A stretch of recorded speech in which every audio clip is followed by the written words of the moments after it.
Ukiwa hapa IEBC, hapa ndipo ulipata nafasi? Haya, baada ya kufanya miaka karibu 10 katika tume la uchaguzi, katika nyarifa mbalimbali katika hiyo tume, siku moja tu nilikuta kwamba ule msajili wa vyama alipokuwa alikuwa anatoka aende kwa kazi nyingine.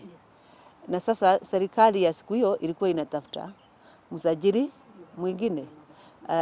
Na vile waliangalia wakafikiria kwamba niwekwe hapo kwa muda. Nitoke ile tunaita kwa serikali secondment.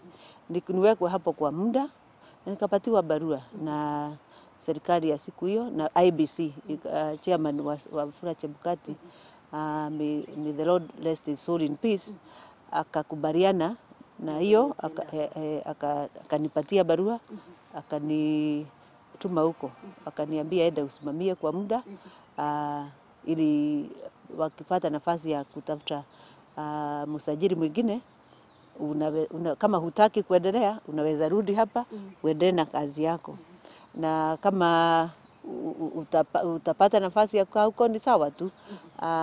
Kwa hivyo kusema ukweli sikuwa na maono ya kuwa msajili hata kukaa huko. Nilienda huko nikiwa na maono ya kukaa kwa muda miezi 6 pengine. Baada hiyo miezi 6 sasa mimi nirudi kazi yangu ya uchaguzi ambayo nilikuwa naipenda sana. Kuna wakati ambapo unakaanga chini ama uliketi chini ikiwa heated ukaamua hii kazi naweza achana nayo?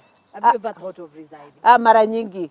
Kila kiongozi akikwambia ikiwa ninio, kuna wakati akili yako inakuambia na kwa nini najisumbua, naweza kujipatia chakula, naweza kufanya nini. Lakini ile sauti iliniambia hapo utotoni na maishani kwamba natakiwa kuhudumia watu. My purpose in life, sababu yangu ya kuzaliwa na kuweko, lazima kila mtu akuwe na jukumu ambalo Mungu amempatia katika dunia.